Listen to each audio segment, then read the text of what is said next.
crimes in Iraq and Afghanistan, for publishing the State Department cables that detailed torture and rendition,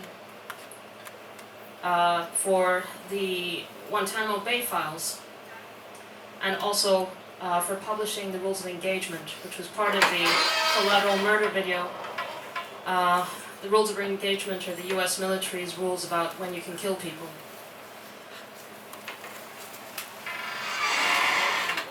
So it's important to remember, to understand that what Julian is being, that the case against him is a frontal attack on press freedom, but it's also a political persecution that has been mounted over the course of a decade. And that political persecution isn't just a legal persecution. It has been fought on many different fronts. On an information front, to try to undermine Julian and plant false stories and distract from what this case is really about. And on the financial front, there was a banking blockade stopping people from being able to donate to Wikileaks. And that was mounted immediately when Wikileaks was publishing the cables and the Iraq War files and so on in 2010. So it's a multi-pronged attack, and the legal attack is just one, but it is all born from the same persecutory criminal act from the US government, and it's pretty obvious for all to see now what this is really about. And the most important development in the last 10 years, I'd say, is a revelation that the CIA was planning to kill Julian when he was in the embassy. That it had developed specific plans to assassinate him in London. And it's just incredible that this case progresses even in the knowledge that the US, the country that is trying to extradite him, was planning to assassinate him. Right. Yeah, there's this journalist called Etienne Hubert who did a documentary about this, and he follows I think they were also sort of penetrated through the security. The Ecuador embassy security was penetrated through and was providing information also back at the time when he was there. One of the things you mentioned about what WikiLeaks did, and I think I'd probably bring in Joseph here and sort of remind everyone about, like, as the WikiLeaks organization right now, and whistleblowing, which is what it has been founded for and has been doing, how difficult has it been? I mean, since this case, and overall to do whistleblow when it concerns national security. How much support does WikiLeaks get from mainstream media, from the rest of the people in the humanitarian sector or in the media sector? If you could tell us, how WikiLeaks is doing today. Well, you asked about how WikiLeaks has been doing since the case. I started 2 days before the publication of the Afghan war logs in 2010, and by that time already there was a grand jury impaneled in Virginia based on the publication of the collateral murder video. So it's essentially, in my entire 11 years there, it's been constant. There's always been something going on. So we had the banking blockade, but it's interesting because people often say, how does WikiLeaks get funding? And if you think just before the banking blockade, when we were publishing the cables, WikiLeaks was receiving about €250,000 a day in donations, and the average donation was between €5 and €30. So that's throughout the world. You've got lots of people donating a tiny little amount, but it's really empowering, because that shows that's a truly independent media organisation that doesn't survive off any single large donations or any any endowments like so many of the other press. You ask how the mainstream media deals with us, and quite often what we hear is supporters or people often write in articles that there's no mainstream media support, and that's not true. Especially since Julian was dragged out of the embassy, you have all the major mainstream news organizations writing op-eds in support of him, in support of what WikiLeaks does. You have NGOs, probably mostly spearheaded by RSF, who've taken the right position, but they've also gathered with them all the other main NGOs around the world that are constantly putting out supportive messages. And I think the reason, especially for the mainstream media, that they do it is because they realize, you know, when we're publishing the cables, 50 years of which relate to, Julian's indicted for 175 years, 50 of those years relate to the cable publication. And we had over 110 media organizations working with us on that. So that means, because of the way this case is being executed, it means that any journalist, anywhere in the world, can have their extradition sought by the USA. So we also have 110 newspapers that could quite easily be co-conspirators.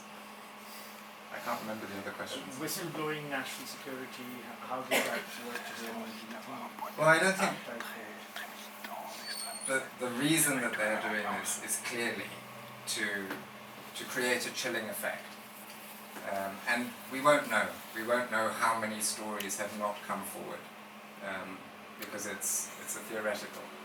But I imagine there's quite a lot of people who've seen the treatment and the bizarreness that's happened to Julian over the last 11 years. There's always been some seemingly reasonable legal reason as to why Julian and Julian's case has been dealt with completely differently to anyone else's. And yeah, I imagine that has a chilling effect, but the thing is we're at that point, at a tipping point. This case is falling apart. You know, you discover that the CIA, the place that they're trying to send him is also the place that is trying to assassinate him on the streets of a major Western country. You have one of the main star witnesses of the US recanting their evidence and saying, actually, no, that's not accurate. And so when this case does completely crumble, and it's crumbling bit by bit, it will allow for a free press, and you will have all those people. It will also set the precedent that you can actually whistleblow on national security matters, and it be okay. Right. You spoke about advocacy, and like perhaps I'd like to bring Rébécca in, because of course, I mean, you're saying the case is crumbling, but it is dragging on also. I mean, they're finding new creative ways to drag it further on, and since, I mean, a decade now, it's been ongoing, and so in advocacy, sort of, do you think with RSF and the other organizations that are working on it, do you find, like, what are the major roadblocks do you find when you do advocacy on this particular case? What are the problems? Are they judicial legal problems? Are they? I mean, he said mainstream media supporting it, but still, the case is kind of stuck. So what do you think? I mean, is it going to crumble down very soon now, or? I sincerely hope so, but the answer about obstacles is all of the above. So maybe I'll start with just our access to court, because this is outrageous. My colleagues and I have never experienced anything like this in any other country, any other case, but at every stage of the extradition proceedings, we have literally had to fight our way into court. The first instance proceedings, the judge did not recognize the role of NGO observers as being any different to the public. So we were put in a situation where we had to fight for access to very few spaces in the public gallery, which was already extremely difficult before COVID restrictions were in the mix. And then when we saw further restrictions on space, it was nearly impossible to get in. So we were able to do so thanks to the kind support of grassroots activists, people who have organized on this case for many years, who saw the value of an organization like us being able to get in and use the platform that we do have to document what we saw and tell it to the world. So we took that responsibility very seriously. We were the only NGO that did this because, quite frankly, it was pretty miserable at times. I mean, we were just chatting about like queuing for hours in winter temperatures, etc. If you can imagine, like, to get into court, to queue 4 or 5 hours, sometimes in winter temperatures, to sit there through complex legal arguments for 8 hours, to come out, write about it, speak to the media every day. The evidentiary portion went on for 4 weeks. I mean, this has been a long haul. But we've never experienced that anywhere else. Even with COVID restrictions, I've monitored proceedings in Malta in a murder case, Daphne Caruana Galicia's case there, in Istanbul, Jamal Khashoggi's murder case. You know, countries like Turkey that have much poorer press freedom rankings than the UK, at least respected our ability to do our jobs and allowed us to do it. So it's only the UK, and I have to ask why. We had an event last week where some of this came out, and I think there is a degree of incompetence there, but it's too much to just be incompetent. So that's first instance, sort of just barriers to being able to do our jobs. We got in, we documented extensive barriers to open justice before we even get into the substantive concerns in the case. With the campaign more broadly, I'd say as a campaigner, this has been one of the most complex cases I've ever worked on. It's also been one of the most challenging because normally we are trying to put a case on the map. We're trying to tell people about a situation and mobilize publics and sort of influence change. This case, almost everybody has an opinion already. And very often it's based on information that maybe isn't true or maybe isn't entirely true. There are so many layers of misperceptions here. I often say this in other cases as well, that like nothing is normal about this case. You pick apart things. It is like an onion. Each layer you just find things that are not true or that are taken out of context or, you know, portrayed in a certain way. I think that is very clearly orchestrated. As Stella says, this is a political case. We are witnessing a political case by countries that are not meant to engage in this kind of behavior. And this is not what people expect from their democracies. I think most of us want to have faith in our institutions. These might be the sorts of things that we pick out in other parts of the world, in more authoritarian countries. But this is happening. It's the US behind it. The UK has its own responsibilities here too. And to accept the truth in this case, you start to ask yourself some really difficult questions about your own governments, right? And so I think this is really difficult for people to stomach, but it's been very difficult to sort of overcome that. And I find it, you know, you can do this in individual conversations.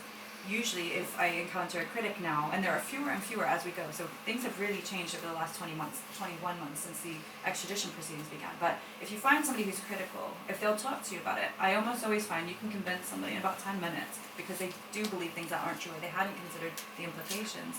But what's happened today is because Julian Assange was portrayed as this unlikable figure in different ways, there is maybe a lack of public sympathy, at least in the countries at the epicenter of this. So I think in France and on the continent, it's a little bit different. I find more of an inclination to view, you know, what the principles are at stake here. And he's viewed, I think, in a more heroic way in Europe and maybe in some other parts of the world. But in the UK and the US, the countries at the epicenter of this, the public opinion was really against him. I think it's changing. And again, we have to ask why he was pursued in this way, who benefits from that, and what's at stake. So the reason that Reporters Without Borders defends this case is because of what's at stake. It is, we say it's the future of journalism. That is not an exaggeration. The implications of this case are alarming. It will be felt for years to come. It will impact the entire climate for journalism in the US, UK, internationally. You know, Joseph, you mentioned that it's kind of theoretical what the chilling effect has been so far. It will become very concrete very quickly. It's not just possible co-collaborators from the media organizations that drew source material from these leaked documents. It's a precedent that could be set for everybody. So the reason that the US can do this is because the Espionage Act lacks a public interest defense. So anybody that finds themselves in this situation could not defend themselves. The substance of the 4th of January decision opposing extradition actually is really concerning because, and we haven't gotten into this yet, I think we should have a conversation about the mental health issues and all of these things we discussed now, because what we're looking at is arguments now in court about Julian Assange's state of mental health. We're not even talking about the substance of the case, right? The court decision of the 4th of January left the door open already for this type of prosecution to happen. So that there is a precedent set already. If the US is able to extradite him now, the implications of that cannot be overstated. Like, how can they pluck somebody out of another part of the world, accuse them of treason, of all of these things? When you look at the basis of the charges, it's journalistic activity, right? So any publisher, any source, any journalist could find themselves in the same situation in any part of the world. So our governments have been very cowardly at not countering this to the extent that they should. But the campaign continues, and I think we are having some success. It feels that there is more support, that people are aware of the principles at stake. But we await what happens now with this court decision. I just want to add one thing about national security reporting. People often think that national security reporting are just these mega leaks that people like Wikileaks have done or Snowden has done. It's not. The amount of nearly everything you read in the paper where it says and a source close to and they're talking about government, that is national security reporting. It is daily, it is regular, and it's not always about big things. And so that means that your entire understanding and knowledge of your governments will diminish significantly. I just wanted to also talk specifically about the court case, as you mentioned also.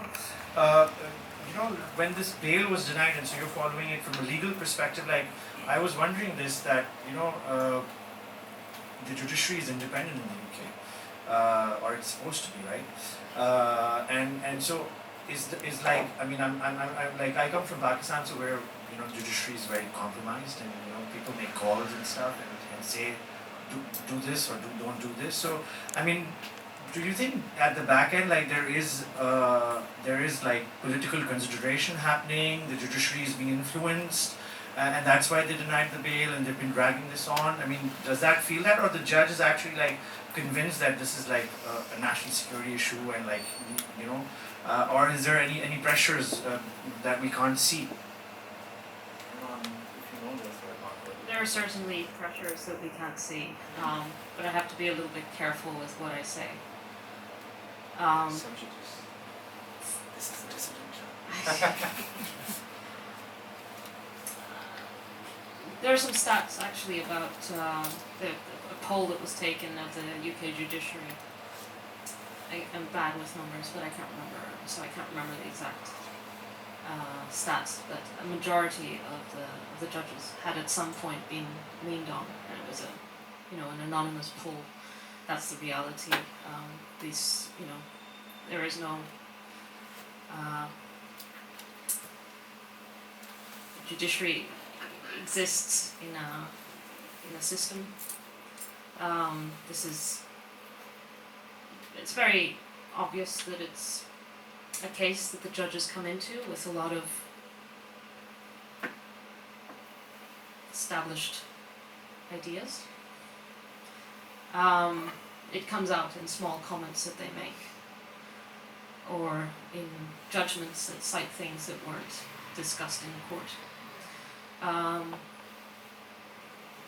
However, the judiciary has to appear to be independent. It's an important part of the process, and I think that with Julian's case, especially with things like that story about the CIA planning to kill him, we were able to introduce that in court in the appeal in October, and that means that the judges are now confronted. They can't avoid it, or they have to deal with that information in some manner.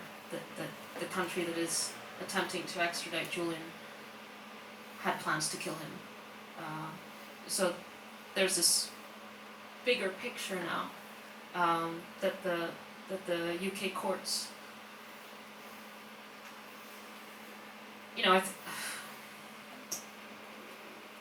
they're going to have a hard time looking independent, I think.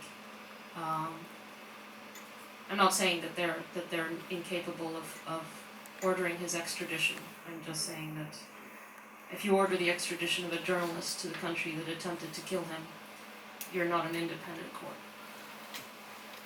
You're not a fair process. You're not doing your job.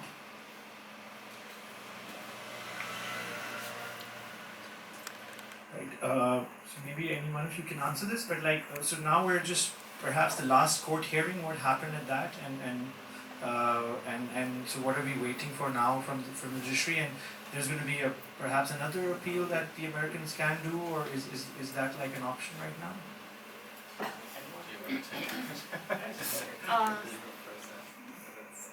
Yeah, I mean it's Multi-pronged and complicated. yeah, multi-pronged and complicated. The High Court could decide against the US, and the Supreme Court could refuse to hear the appeal. This could be over within weeks. Julian could be free within weeks. Or it could go back to, they could order his extradition, then we would appeal, and so on. So it's unclear, which makes it very difficult to, it's very unsatisfactory when people ask so what's going to happen. But I think the bigger picture is what's going to happen is they're going to keep Julian in prison for as long as they can. And we win this if we win this politically. That's the big picture. It's the legal case is pathetic and dangerous, and it has working for it that the UK has a very weak extradition treaty with the US, which means they don't even have to show a case. They can just ask for his extradition. There's no prima facie evidence. They just submit affidavits. We can't cross-examine them. It's the process is completely weighted in favor of the United States. So the dirty secret of extradition cases is that it's 90% politics, just 10% law. There was also a publication